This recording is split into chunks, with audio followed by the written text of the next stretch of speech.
Bonjour à tous et bienvenue dans ce journal. Je le disais à la une, le gouvernement congolais négocie directement avec le M23 et ça se passe à près de 9000 km d'ici, en dehors de l'Afrique. Les négociations de Doha ont produit quelque chose, un premier communiqué conjoint entre les deux parties en conflit qui a été même lu à la télévision nationale congolaise. À quoi cela va-t-il aboutir? Jean-David Kilolo a essayé d'y réfléchir. Les discussions de Doha entre la République démocratique du Congo et le groupe armé M23 sont dites conjointes, mais signées séparément, offrent un espoir un peu prudent. Mais plusieurs obstacles rendent un partenariat solide ou une résolution définitive incertaine à court terme. On peut soulever des points positifs. Les pourparlers ont abouti à une déclaration conjointe le 23 avril, où les deux parties ont réaffirmé leur engagement pour une cessation immédiate des hostilités.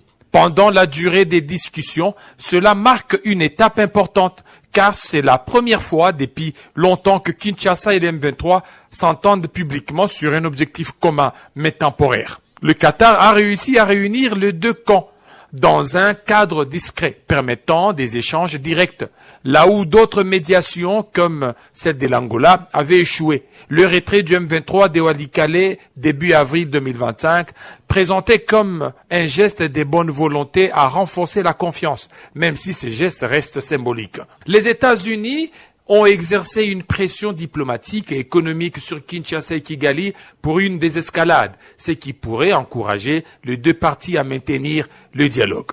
Des concessions mutuelles ont été rapportées, notamment sur la question de la nature du conflit. Le M23 veut être traité comme une entité distincte du Rwanda, tandis que Kinshasa le voit comme un proxy rwandais. Mais la prudence reste démise. Les négociations restent fragiles, marquées par une méfiance palpable. Les discussions directes ont été interrompues pendant plusieurs jours et les échanges passent uniquement par les médiateurs qataris. Le M23 exige des mesures comme une amnistie totale, l'abrogation des condamnations à mort et la reconnaissance d'un dialogue direct par le président Félix Tshisekedi. Kinshasa, de son côté, insiste sur un cessez-le-feu inconditionnel et le retrait des rebelles des zones occupées. Ces divergences avaient bloqué les pourparlers. Malgré les discussions, des affrontements ont été signalés ça et là sur terrain. La RDC considère le M23 comme un relais de Kigali, ce que le Rwanda nie officiellement. L'absence de discussions claires implique directement le Rwanda, complique la résolution du conflit. Car le soutien rwandais au M23 est un facteur clé, selon les rapports de l'ONU. Ce partenariat durable entre la RDC et le M23, dans le sens d'une coopération ou d'un accord politique, semble improbable à ce stade, car les objectifs de deux parties divergent fondamentalement.